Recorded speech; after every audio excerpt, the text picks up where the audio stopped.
Todos. Então, esses jornalistas, tô falando do CPF, não tô falando do CNPJ não. CPF, todos eles precisam ser fichados como são agentes criminosos. Eu quero um por um sendo responsabilizado pelos seus atos. E eu quero cancelar o visto dessa gente, eu consigo. Eu quero todos eles sem poder pisar nos Estados Unidos. Um por um. Eu quero eles, os filhos, a esposa, sem poder pisar nos Estados Unidos. Essa gente é criminosa. Quando uma esposa não pode gritar pelo seu marido, isso não é mais jornalismo. Eu quero iniciar o programa hoje, Max, não com muitos sorrisos, né? Porque eu preciso muito que você entenda que o que eu vou falar agora é um dos avisos mais importantes que eu possa dar aqui na timeline. É um pedido, mas na verdade é um pedido / desabafo de uma pessoa que está desesperada para que o povo brasileiro atue e haja dentro do que está acontecendo no nosso cenário político brasileiro. Coloca na tela aí, por favor, produção. Esse tweet aqui é de um seguidor, né, Marcelo. Ele mostra que a pessoa da qual eu vou falar é vencedor do 3º prêmio do IREE. IREE, para quem não sabe, pode deixar na tela aí, produção. IREE é um instituto, na verdade, é um think tank, criado pelo Partido Comunista Chinês, junto com o Valfredo Vardi, que é o advogado do Boulos. E tem lá a presença de Sérgio Moro, o pessoal, tem gente do Partido Novo lá envolvido, tem ex-ministro do Temer, general, que faz parte desse IRE. Nós denunciamos muito esse instituto, como é que eu esqueci o nome agora do IRE, mas é um nome babaca que eles colocaram só para enganar o otário, mas na verdade é um think tank do Partido Comunista Chinês. E pode subir agora, produção, o tweet dele.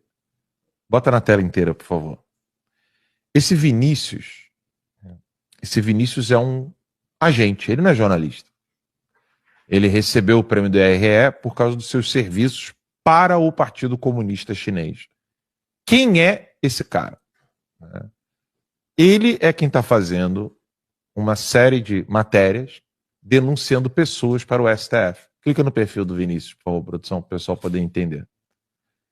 Esse cara, ele de modo covarde e canalha, quer proibir uma esposa de defender a inocência do marido. Vai descendo ali para o pessoal poder ver do que eu estou falando. Ele escreveu o que pseudo pode se chamar de matéria, né? Uma matéria denunciando a esposa do Naime por ela ter dado entrevista para a Auriverde e para a Timeline. Vai descendo aí, produção, para o pessoal poder ver o que ele fez aí. Tá aí a Timeline, ele pegando trecho da Timeline.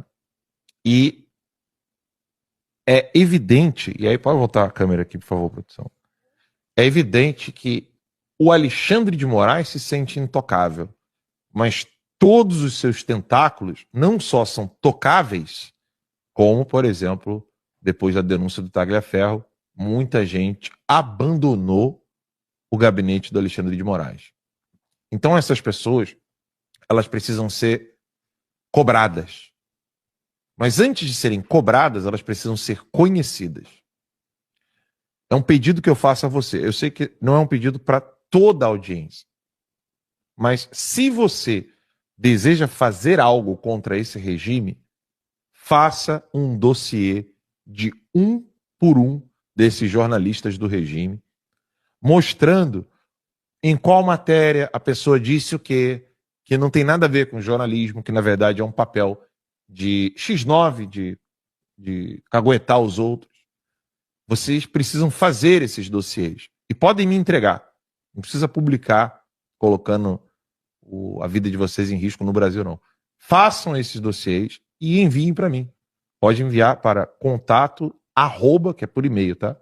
É melhor. Contato @ revistaTimeline.com. Nós precisamos ter um dossiê completo.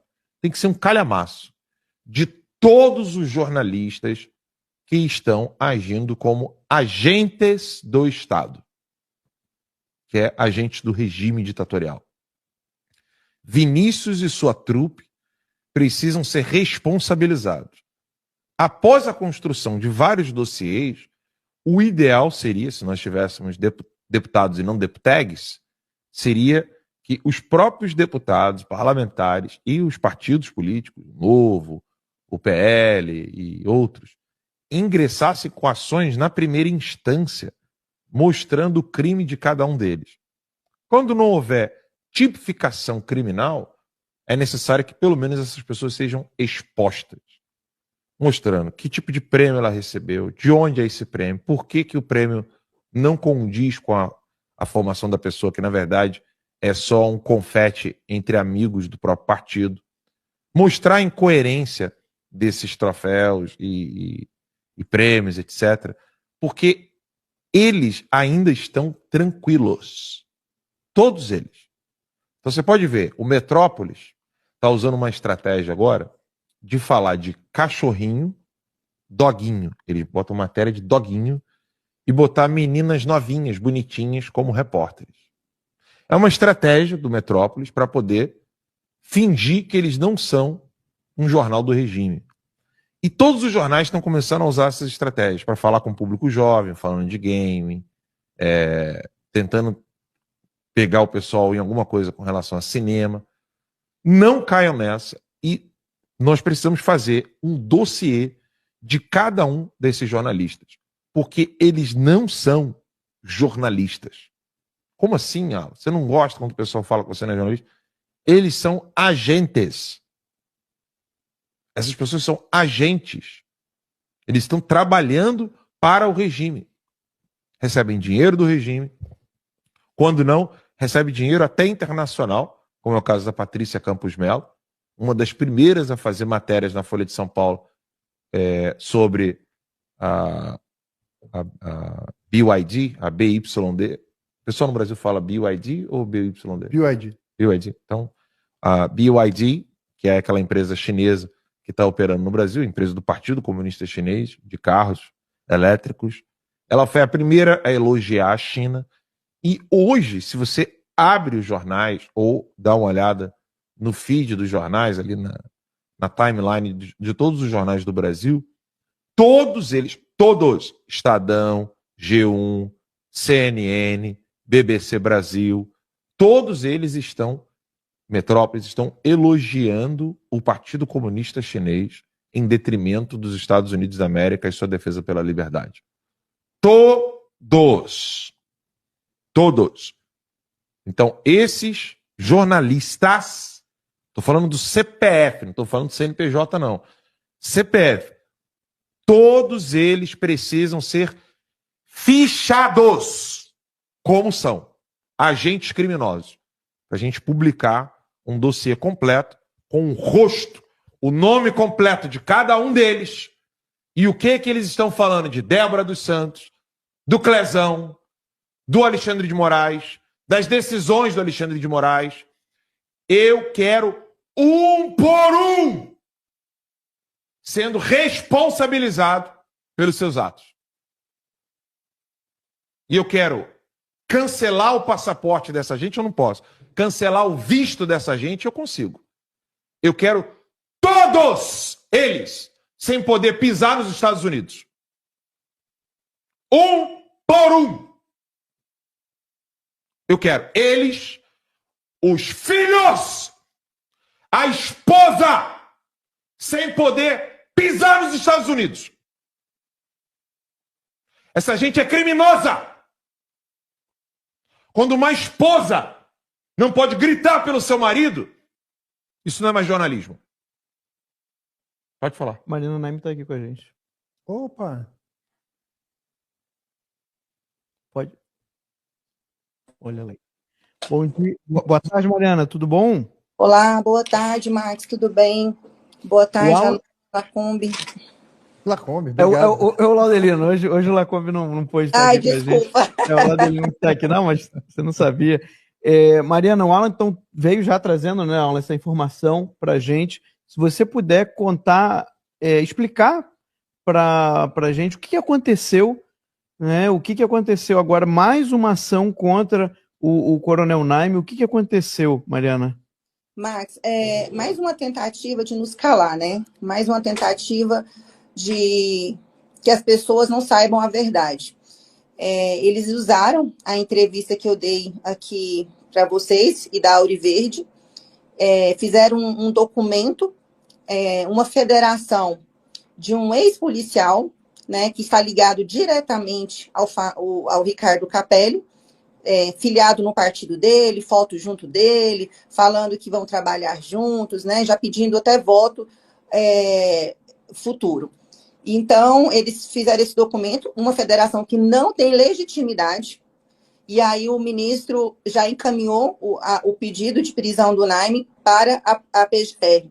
E com base em quê? Eles falaram que as entrevistas que eu concedi a vocês e a Auriverde foi orientada e ditada pelo Naime. E o que me causa estranheza é que eu me levantei como voz do Naime quando ele estava preso, né? Então, ele não estava comigo, eu não precisei da orientação dele, e sim do conhecimento dos autos. E o que eu estou falando desde aquele momento, né, quando ele ainda estava preso, e trouxe para vocês, foi exatamente o que está no processo, o que está nos autos. O processo é público. O que eu estou dizendo não é nenhuma novidade. Às vezes é novidade para uma ou outra pessoa, porque é impossível acompanhar todos os processos no Brasil hoje, né? Impossível. Então, o que eu tento mostrar é a injustiça que está sendo feita ao Naime e o porquê ele está envolvido nessa situação. Porque é uma coisa pessoal. Eles querem envolver o Naime exatamente pelo Naime ter descumprido ordens ilegais, não ter feito aquilo que eles queriam que ele fizesse, né? Usar munição letal, prender as pessoas indistintamente e tantas outras situações que eu falei com vocês esses dias. Então, é um fato preocupante, nós estamos preocupados, né, com os tons de ameaças, de mensagens, temendo até a nossa própria vida, do Naime, a minha, da minha família, da minha casa, dos meus filhos, porque nós não sabemos com quem nós estamos lidando. É muito complicado, porque falar a verdade hoje é crime. Fazer o certo é crime. Então, nós não sabemos, de fato, como nos posicionar. Mas uma coisa é certa, eu não vou me calar, né? É uma tentativa de calar uma mulher, né? Talvez porque eles estão acostumados a usar essas estratégias mesmo, achando que mulher é frágil e não conseguiria se posicionar. É raro, porque eu vou me posicionar, sim, em defesa da minha casa, da minha família, do meu marido, e por aquilo que eu acredito. Independente se fosse meu marido e estivesse defendendo alguém que é inocente, eu também me posicionaria. Não consigo lidar com a injustiça dessa forma. Perfeito, Alan. Eu tô revoltado com a postura desses jornalistas, né? Porque é um absurdo eles impedirem uma esposa de dizer toda a injustiça que a família está sofrendo. Eu acho que é bom você, inclusive, dizer para as pessoas aqui o quanto que está sofrendo a sua casa, como é que vocês podem sustentar os filhos de vocês, como é que pode sustentar a família dentro dessa perseguição toda. Eu, por exemplo, Alan, eu estou sem trabalhar, não tenho condições de voltar ao trabalho, né? Eu sempre trabalhei fora, então minha renda sempre agregou o orçamento da minha casa, porque agora meu marido está, depois de 1 ano e meio praticamente preso, meus filhos totalmente desestabilizados, eu tenho um filho com hidrocefalia, síndrome de Chiari, e ele é um adolescente hoje, mas que tem algumas necessidades, né? Então, assim, a gente lida com isso dentro de casa, de um processo de instabilidade o tempo todo. Inclusive, estamos fazendo o teste de autismo e há uma possibilidade dele ter desenvolvido, né, um autismo mais acentuado por todo esse processo que a gente está submetido. Já são 2 anos e meio a gente vivendo essa tempestade, né? Nós acordamos todos os dias esperando a Polícia Federal bater na nossa porta. Os meninos dormem tenso quando vão para a escola. Eles dão um abraço com medo de voltar da escola e não nos ver, não ver o pai, não me ver. E é um clima que não desejo para ninguém, né? De instabilidade total. Então, até a questão financeira, eles têm tentado matar, porque o Naime tentou algumas formas para recompor o orçamento, não conseguiu. Infelizmente, nesse momento, eu não tenho condições de sair de casa, né, de não dar esse suporte a eles, porque realmente está muito delicada a situação. Então, você vê que eles tentam de todas as formas, desde a questão jurídica, financeira, emocional, né? Enfim, todas as áreas possíveis estão sendo afetadas. Inclusive, Alan, eles usam no documento que que eu estava estimulando você, que você já era uma pessoa que não defendia a democracia e que eu estava te estimulando a ir contra as instituições democráticas de direito. Porque o Barroso perdeu a casinha dele. Isso é estimular o fim do Estado Democrático de Direito. É uma canalice, né, dessa gente, porque, infelizmente, a população ainda não entendeu o quão grave o Brasil vive hoje. A situação grave. E digo mais, eles estão perseguindo seu marido porque eles sabem que a última defesa policial no Brasil, bélica, são das polícias militares. É por isso que eles querem acabar com a autonomia das polícias militares, que devem obediência ao governador e não ao poder central de Brasília. Por enquanto. Por enquanto. Estão tentando mudar. Eles querem fazer isso, eles querem destruir. A tortura que o seu marido está sofrendo é uma tortura que eles estão tentando usar como modelo de intimidação de todos os comandantes da Polícia Militar de todos os estados no Brasil. Eu acredito muito nisso, até porque na prisão do Naime causou uma mobilização muito grande a nível de Brasil nacional. No período que ele estava preso, várias associações de oficiais mandaram carta, né, inconformadas com aquela situação, até porque não justificava, até hoje não tem justificativa para a prisão do Naime, que primeiro criaram a narrativa que o Naime ia fugir para um hotel de oficiais na Bahia, de uma viagem programada desde o mês anterior, de dezembro. Então, como ficou tão frágil essa situação, eles foram criando outras narrativas, mas nada se sustentava, até chegar para a gente de forma muito clara que ele só sairia se ele pedisse a reserva da Polícia Militar, né? Então, foi o que nós fizemos para que ele saísse daquela situação, que já estava insustentável, 1 ano e meio praticamente, enquanto os outros